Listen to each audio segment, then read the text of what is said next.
সামনে ঈদ আর এখন চলছে পবিত্র রমজান মাস। সারা দিনের রোজা শেষে ইফতারের খাওয়া দাওয়া করেন বহু ইসলাম ধর্মাবলম্বীরা। আর তারই মধ্যে প্রতিটি জায়গায় নেতাকর্মীরা একসাথে প্রচারেও ব্যস্ত। আবার দেখা যাচ্ছে এই সময় অনেককেই ইফতার পার্টিও রাখতে, তাতে ধর্ম বর্ণ নির্বিশেষে যোগ দেন অনেকেই। জাতিভেদ না মেনে সকলে একসাথে প্রচার সারছেন। আমরা সকলেই জানি হাতের দোরগোড়ায় লোকসভা নির্বাচন, হাতে গোনার মাত্র কয়েকটা দিন, আর তারপরেই প্রতিটি জেলায় জেলায় শুরু হয়ে গেছে প্রচার পর্ব।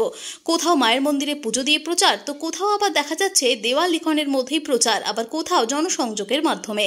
সেরকমই কিছুদিন আগে দেখা গিয়েছিল মা তারাকে পুজো দিয়ে ভোট প্রচার শুরু করতে বীরভূম লোকসভা কেন্দ্রের বিজেপি প্রার্থী তথা প্রাক্তন আইপিএস দেবাশিস ধরকে।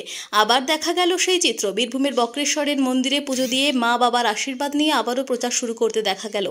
মানুষের সঙ্গে জনসংযোগ করতে এবং মানুষের সুবিধে অসুবিধে সবকিছু জানতে আবারও পথে নামলো বীরভূম লোকসভা কেন্দ্রের বিজেপি প্রার্থী তথা প্রাক্তন আইপিএস দেবাশিস ধর। আর সেখানেই আমাদের প্রতিনিধিরা পৌঁছে গিয়েছিল।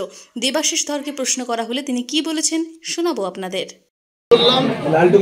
বাবা এবং মায়ের আশীর্বাদ দিয়ে মাননীয় প্রধানমন্ত্রী যে দেশকে সংকল্প নিয়ে বিশ্বের দরবারে প্রতিষ্ঠা করেছেন, আমরা যাতে তার সাক্ষী হতে পারি এবং সমগ্র বীরভূমের মানুষ যাতে তাকে আশীর্বাদ করেন, আমি যাতে তার জয়যুক্ত হয়ে এই বার্তা নিয়ে